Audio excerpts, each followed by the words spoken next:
ขอเชิญเจ้าของระบบ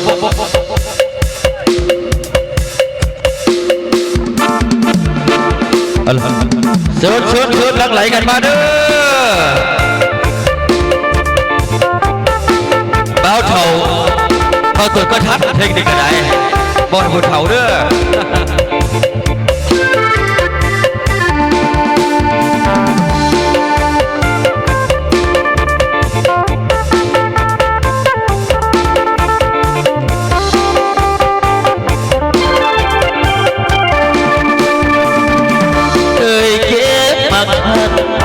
ด้วยกันยุดเทียงนาน้อ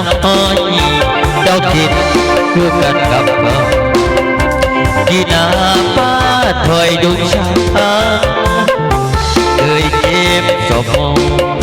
เสร็จพ่ออยู่ป่าอีหังบัดนี้กลายเป็นความลับป่าอีหังมาแปะไม่ละอาย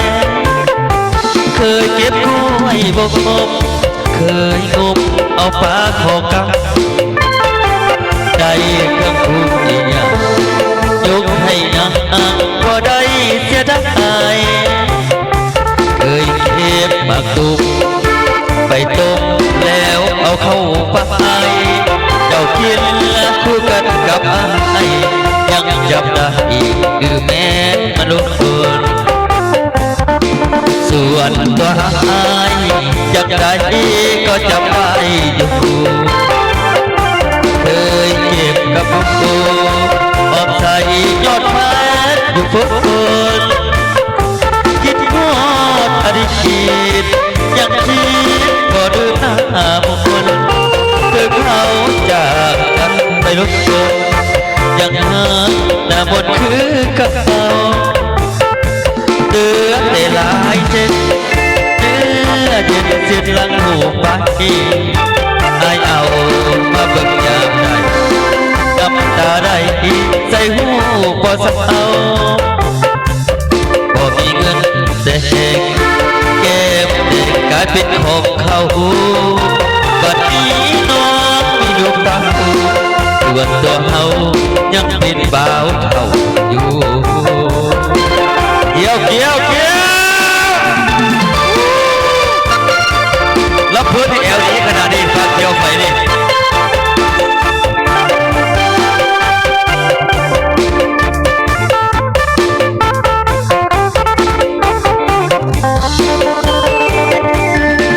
ส่วนตัวยังรักประจับอยู่เคยเก็บกับผู้ออมใส่ยอดเพชรอยู่ผู้คิดฮอดอดีตยังคิดก็ดื่มหน้าบนถึงเฮาจากกันไปลุกจนยังหาหน้ามนคือกับเราเหลือแต่หลังเจ็ดเสียดังหูไปไอเอามาเบิกยามใดน้ำตาไอวันไหนบ่สักเอาบ่มีเงินเด็กแก้มเด็กกลายเป็นของเขาบัดนี้น้องมีดวงดาวส่วนตัวเขายังเป็นบ่าวเท่าอยู่เกี่ยวขอสองดาวดอกไม้เนาะถอยก็ถอยลงพอในงามเด้อถอยก็ถอยลง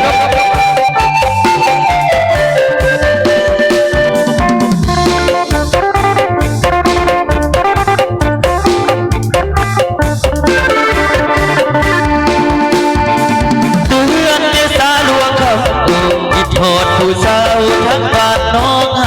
ายบางดึกไอ้นี่เคยไปเห็นสาวผู้ไทยจะงามเอาเดือนบางมือของน้องก็บางนั้นมีเบ้าติ๊กตันไฟก็คงซื่อเกือนจากมายังคิดทุกเมื่อมีหลายเถื่อลงละมือถึงหน้าสาวผู้ไทยอีกคอยคิดเลิกไปอยากไปเยี่ยมเยือนอยากกินเคยผู้เพื่อนอยากแต่เพิ่นนั้น40,000 มา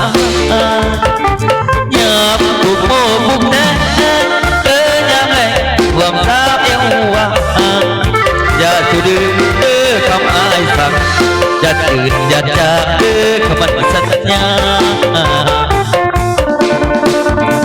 ฟังไอ้เลือน้องลาเดินโฮมมาเฮาเป็นผู้สา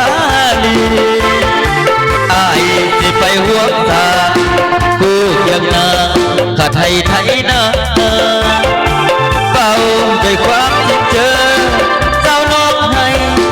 จื้อคำบ้าแม่เบลอซื้อมาไม้น้องลาให้บอกเขาว่าสวยอายผู้เดียวบุญสงกรานต์ปีนี้หากโชคดีอายจะไปดินโหหากได้เด็ดแน่นอนทุกใจหกผ่าได้หุดเดียวแม่มีอีกจุดเหมือนแสนไปเป็นแฟนน้องก็อย่าสุดีเดียวสาบานป้าชายดีเดียวไอจากมาเกี่ยวสาวบ้านน้องเกี่ยว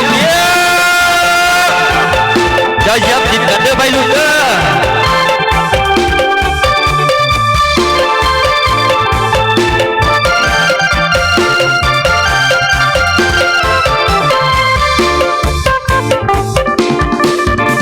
ฟังไอ้เด้อน้องดาเดินห้องมาเฮาไปผูกมันก่อนไอ้สิไปผูกสวยพร้อมเตียงหัวเตียงควายไทยน้ำตาเบาด้วยความที่เจอสาวห้อยคูตกชื่อคำบ้า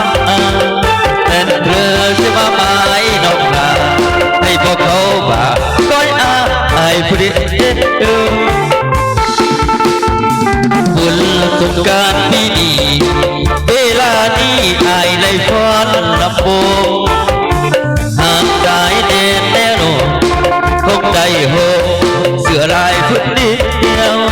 ไม่มีอีกผู้อื่นเหมือนแสนไปเป็นแบบน้องก็อย่าหาสุดีเดียวสาบานฟ้าชายดีเบี้ยไอจากมาเกี่ยวสาบานน้องไอเกี่ยว